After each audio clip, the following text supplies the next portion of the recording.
All right, let's talk about the anatomy of the upper extremity 2, second portion. So the second portion really is the humerus and the shoulder girdle. We'll start with the humerus and some of the vital anatomy. We've already covered the distal humerus. Remember, that is the olecranon and the coronoid fossas, the epicondyles, those structures that articulate with the proximal radius and ulna, okay? Let's talk about these structures on the radiographs. Again, we're going to follow a similar pattern. Radiographically, we have the humeral head here. Looks a lot like the head of the femur. Ball and socket joint, just the same. There's the humeral head. There are two necks that you need to be concerned with. The anatomic neck sits directly below the head. The surgical neck is there, which is the common site of fractures. Therefore, surgical neck, they can pin it, whatnot, with a screw or something like that through there. So then you have your tubercles, which are huge. You gotta know these for shoulders. The greater tubercle is there. It projects laterally when the palm, or when the person is in anatomic position, the palm is facing forward. It's in profile laterally. That is the greater tubercle. This little hump here, that radiolucency there, or opacity, I'm sorry, is the lesser tubercle, okay? Then you have a groove between these two, which is called the intertubercular groove. Then the glenoid fossa, the glenoid is the cavity that the head articulates with. So the glenoid fossa is there. Let's see. The medial and lateral borders of the scapula. So we should be able to see the scapula, right? Here is our medial border, and here is our lateral border. You've got to be able to find those. I'll take a glance at this X-ray, see if you can't see them. Let's see, I need to go a little lower. Let's find another picture. All right. On this image, medial, lateral border. Then you have your inferior angle down there, which you have to be able to find. And then from the acromion here, you have your scapular spine. And somewhere in here, you're going to have your scapular notch. Okay? And that'll be much more apparent on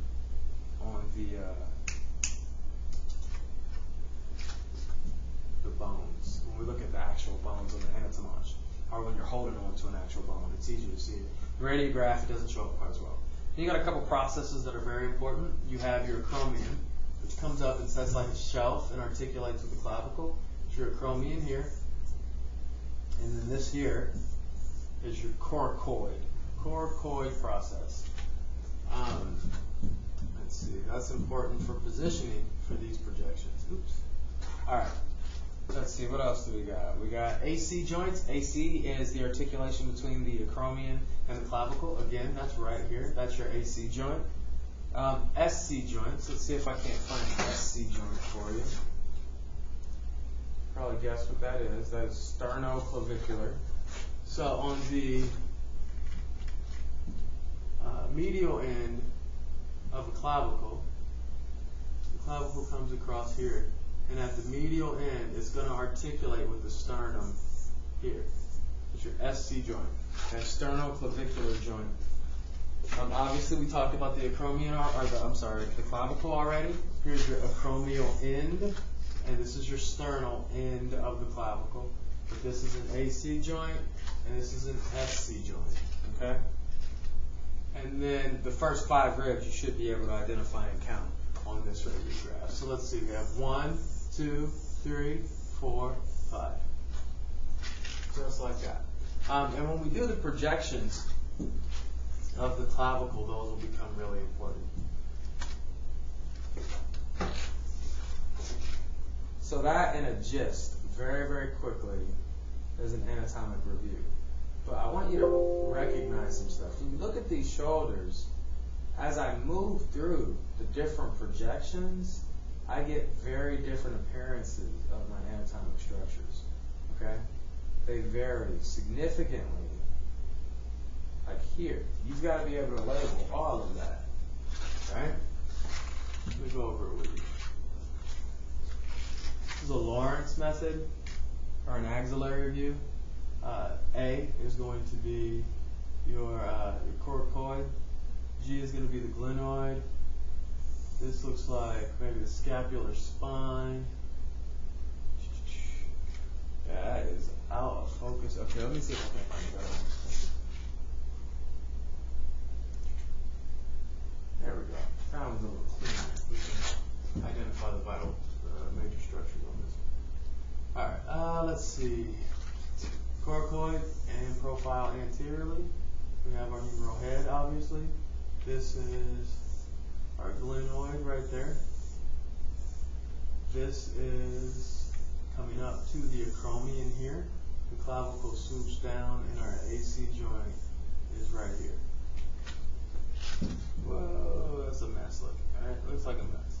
But you, after a while, you will look at those and see it too, okay? Alright. That's our radiographic anatomy. Let's move over and look at the anatomy on our table. Alright, let me make sure you guys can see this. Last time we couldn't. We'll start with the humerus, alright? So, let's swing it around. I want to look at it from the anterior side. Alright. Here's our humerus. I think you guys can see that pretty well.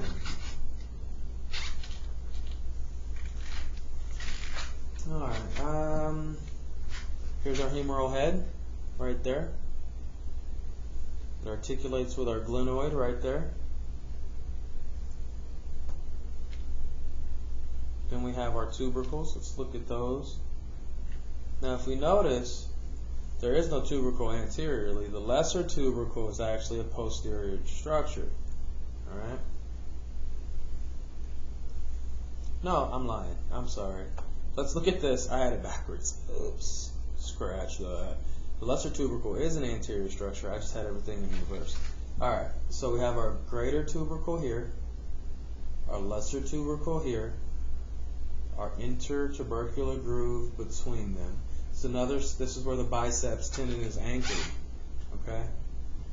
Or originates here and then anchors on the radiotuberosity, right? Then we have head, glenoid, surgical neck, common fracture site, right? And then our anatomic neck right below the head, right there.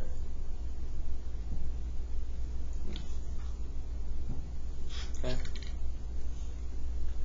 So that's our proximal humerus. Let's move over to our scapula. So just from what we're looking at right here, we have our lateral border, medial border. We have our notch, and this is the coracoid. And up here is the acromion, which makes this back here the spine, which leads up to it. And then inferior angle.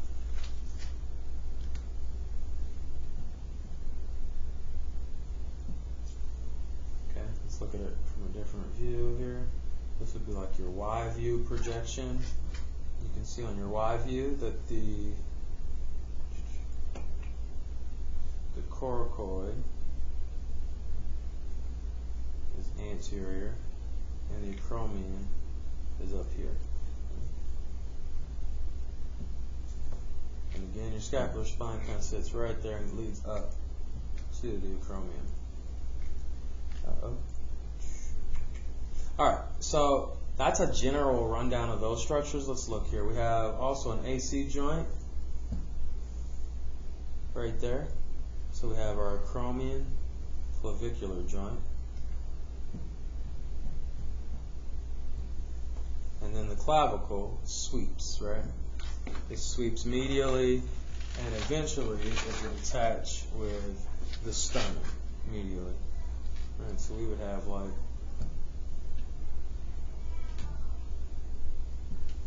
it would come forward, look at my drawing skills, and our sternum would we have this, that's my manubrium by the way guys. It would articulate there, and that would be the SC joint.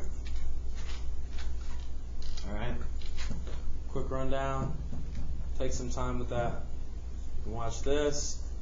You can come get on the table during some free time, get in your book.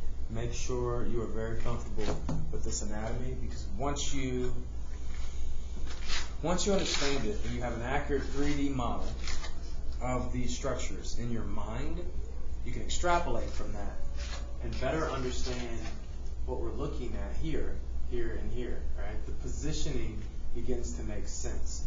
See, this whole process is about mastering the anatomy, using that to understand the positioning, and then putting the picture together to evaluate an image such as this, right? So that's kind of what this is about. All right, see you in class.